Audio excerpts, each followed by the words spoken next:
Long Island Boat and Fishing Show is back at the Nassau Coliseum, March 13th through 15th. Long Island's top dealers will be there with huge savings on boats, tackle, personal watercraft, and the latest electronics. This show has it all. Children will be entertained by Twiggy, the water skiing squirrel. Enjoy free face painting. Plus, on Saturday and Sunday, the first 100 kids get a free life vest, free parking all weekend, and Friday, it's free Heroes Day admission for military and first responders. 3 days only, March 13th through 15th. Visit nyboatshows.com for details. It's another side of midnight. Walter Sterling, Red Apple Audio Networks. Good evening. This is the biggest all-night show in American radio. And from the West Coast, Robert Clotworthy. Robert Clotworthy, you know Robert. You know him. The hidden layer of our existence revealed. Walter Sterling from the Red Apple Audio Network. The voice of ancient aliens. The voice of the curse of Oak Island Gold. The man who has revealed more secrets than any other voiceover star in American media. How many seasons has Ancient Aliens been on, Robert? Yeah, that's weird. Let me turn off the monitor. Rob, you're on the air. Robert? Yeah, I'm on the air. Can you hear me? Yeah, we can always hear you, Robert. You're okay, in our fantastic. head 24 hours a day. We always hear Robert Clotworthy's voice. Good evening, sir. How many seasons has Ancient Aliens been on? We are in our 18th season now, and we've already been renewed for season 19. So we're close to 300 episodes in already. Are you speaking to me on a normal mic or the really overpriced Neumann mic? No, this is just a Sennheiser 416. So you know, I've got a U87 off to the side, but I decided to go with the 416 tonight. Do you keep them dust covered all day? Oh, absolutely. Of course. Yes. Are you kidding me? Yes. Now, last week on the show, I don't know if you remember exactly what it was, but I sure do. You revealed a secret from the ancient alien archaeologist, that in a conversation with archaeologists about the pyramid, you revealed an amazing factoid. Yeah, you know, and as a matter of fact, this is a fellow who has become a friend of mine, a fellow named Joe Alva. He owns a company in Florida called Poseidon Industries, and he is probably one of the country's leading experts on stone cutting. In fact, I've introduced him to the producers of Ancient Aliens, and I think we're going to have him on the show. And he's been to these sites. He's been to Machu Picchu. He's been to the Great Pyramids. And I was on a podcast with him along with a group of other experts in the field of stone cutting, and the subject of the Great Pyramids in Egypt came up. And he started to tell me what his experience was and what his observations were about the Great Pyramid, because he actually brought with him a stone mason's level. And he said that the cuts are so precise that they are perfect within fractions of a millimeter. And, you know, there's a couple of million stones that are in the Great Pyramid. And he said, first of all, you know, where do you get these stones? To cut it that perfectly is nearly impossible. And then you have to think about rotating the stones, because you do one side, now you got to do another side. Then you got to do another side. You got 6 sides of these blocks that are weighing, 30 to 50,000 pounds each. And if they're not exactly right, if it's off by a little bit, it just magnifies as you go higher. In fact, he told me, he says, if it was off, you wouldn't have the Great Pyramid of Giza. It would be more the Leaning Pyramid of Giza.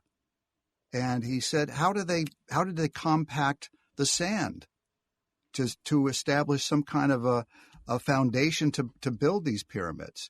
And what was really interesting, when he looked at him, he said it almost looked, to his eye, that they were intentionally distressed on the outside to appear, I guess, more primitive than they actually are, because the precision that's required on cutting all those 6 sides is so precise, so perfect, that it didn't make a lot of sense to him why that outer side was not as perfect. In fact, I spoke to him today, and he said it almost looked like it was stamped, because there's a similarity amongst a lot of these blocks, that it almost like it was, you put a veneer on a wall where they give you, 6 or 7 stone that appear to be stone, and you put them all together and they look like they're just arbitrarily put together. But in fact, it's a pattern. So it was very, very interesting and illuminating and eye-opening to me. That's for sure. Robert Clotworthy, revealing that the pyramids may have been built to look older, even older than they are, to look more distressed than they were, because of the challenge of creating so many precision stones. It was easier, or by design, to have thousands of stones, rough, unfinished, like the next layer underneath your carpet. When you put down carpet, there's a subfloor, like a whole. It looks like a subfloor, and then you said something just now that, thanks to Ancient Aliens, I knew what you were referring to, but I think it's worth going over. You said the pyramids are six-sided. Well, each block has six sides. You've got the four long sides and then the two ends. So there's six sides that have to be absolutely perfect. But you are correct in that the pyramids, it's not four sides. Each side has like kind of angles in a little bit. I was looking at it at pictures of it today. And he also mentioned how challenging it is to have the tip of that pyramid right in the dead center. Can you imagine that? What kind of precision it would take to build something that high with over 2 million blocks and to have it work out to be exactly perfectly in the center?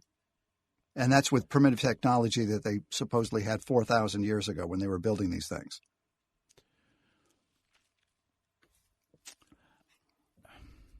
I know, you're speechless. It's crazy when you start thinking about it. He told me it's challenging to deliver a countertop to people.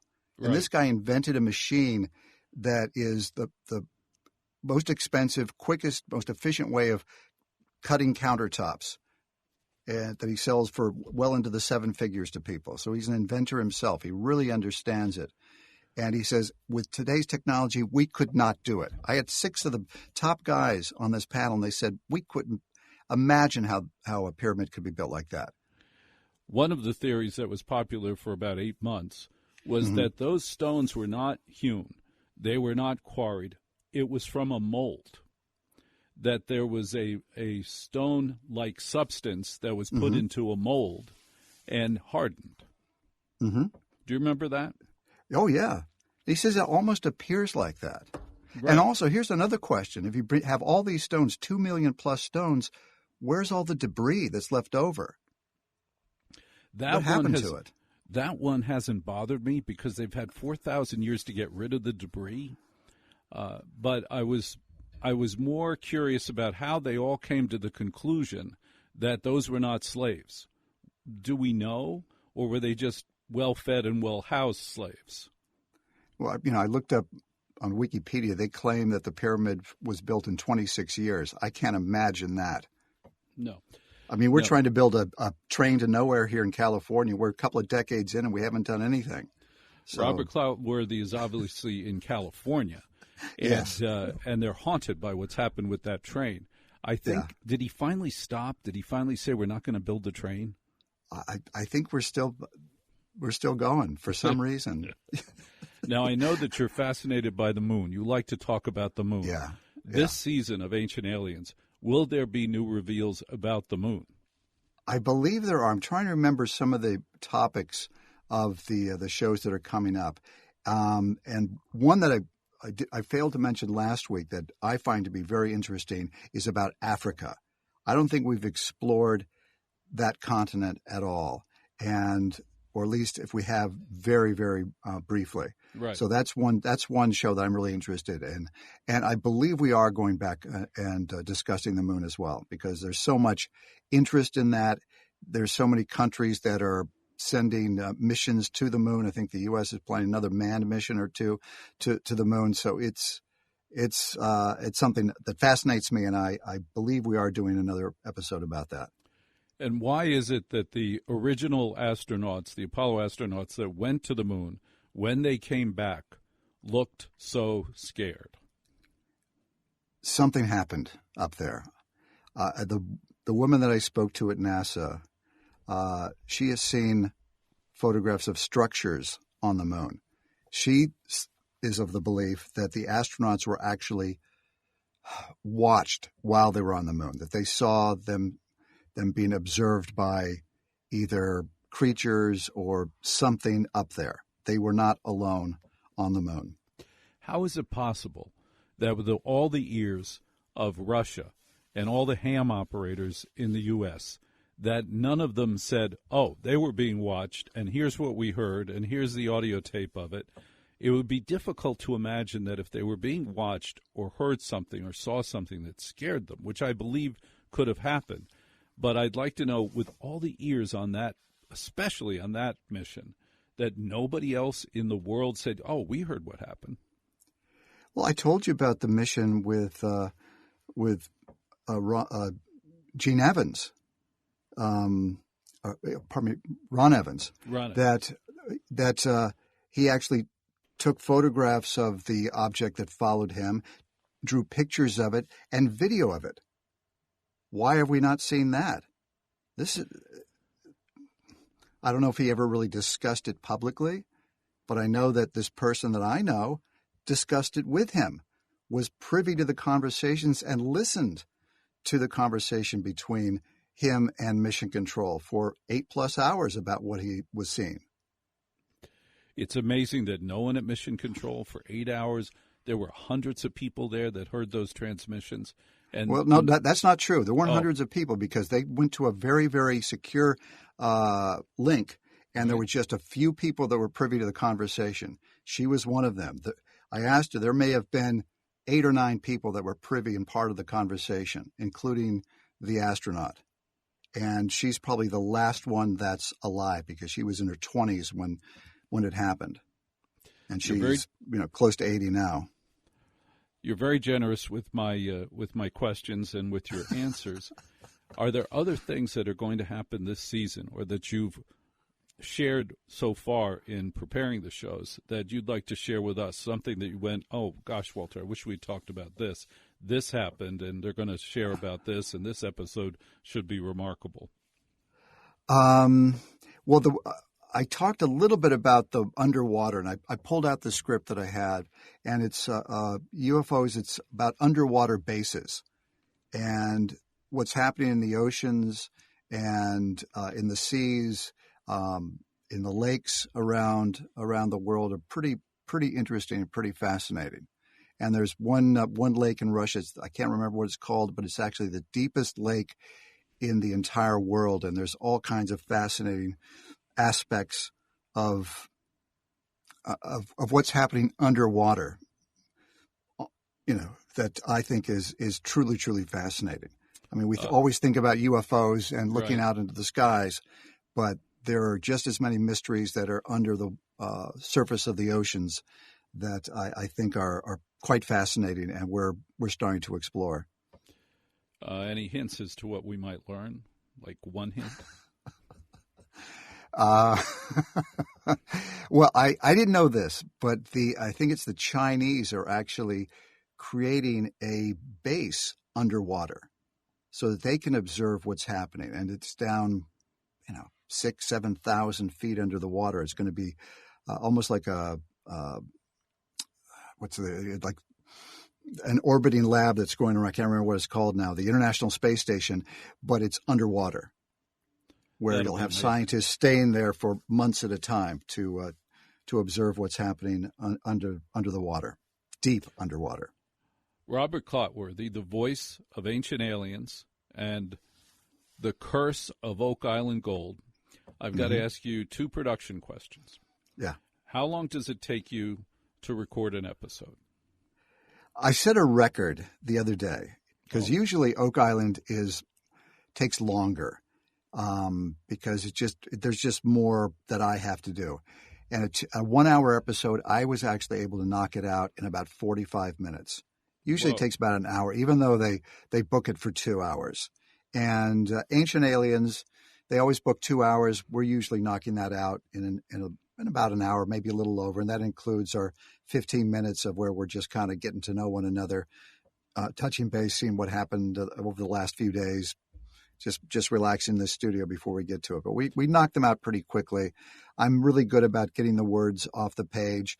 I find the topics to be quite fascinating. I am as excited going in and doing episode 300 of a show as I am when I go in and do episode 1 or 2. I look forward to it, and I'm excited about it. And I feel like I'm the audience. If I wasn't watching the shows, I'd be a fan. And so when I read the scripts for the first time, and the first time I read them is when I'm there on the in the set or in the studio, and I find things that just fascinate me, and I just allow that curiosity that I have, or that excitement that I have, or that whatever emotion I may be feeling at the moment to translate into the read. So when I'm doing it, I'm in the moment, and I'm going along with the ride with everybody. You first see the script when you get into that studio to record? Yeah. I walk into the booth. They hand me the script. I open up the first couple of pages are the tease that's already there. We've already recorded that.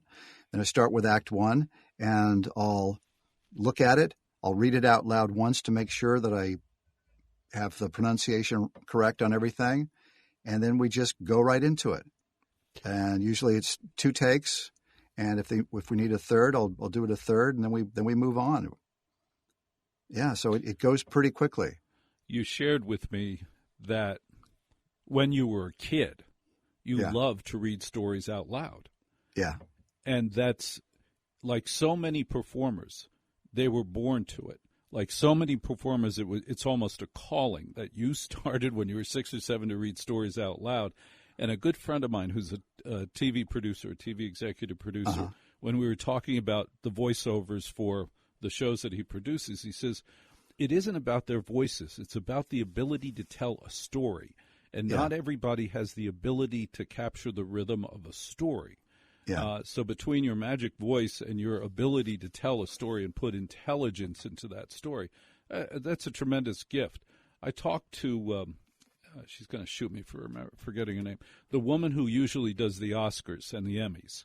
And Randy Thomas. Randy Thomas. Thank God you remember. Yeah. I can edit out my part. But anyway, Randy does a lot of things on our show like you do. And I said to her, how do you do that? I said, what % of that is live? And she said about 80% of it's live. And I said, how do you do it? She says, all day, all night, 2 weeks before, in the house, every second I'm awake. She reads that script because it's such the pressure on that must be incredible. Yeah. Now, you mentioned one other thing about the production when you go in to do it, getting comfortable with each other. Do you have a different crew regularly, or are they always the same guys? No, it's always the same guys. And it's interesting. Even through COVID, when we were recording, we did a couple of sessions remotely, but we tried to get into the studio as much as possible. So it's kind of an island of, I don't want to say of sanity, but it's like this really special place where we do the work. And it's usually the same producer. Every once in a while, somebody else will fill in a different producer, but it's a very tight group of myself, the engineer, and 1 or 2 producers, and we've become very, very good friends. So when we go in at, say, 10 in the morning to work on a show, the first 15 minutes we're laughing, we're talking, we're just telling jokes, we're catching up and getting comfortable and getting ready to be creative and do the job. And then when we go in there, we're amped and ready. Yeah, well, you do the job. It's fantastic. Robert Clotworthy, the voice of Ancient Aliens and Oak Island Gold with Walter Sterling on Another Side of Midnight, Red Apple Audio Networks.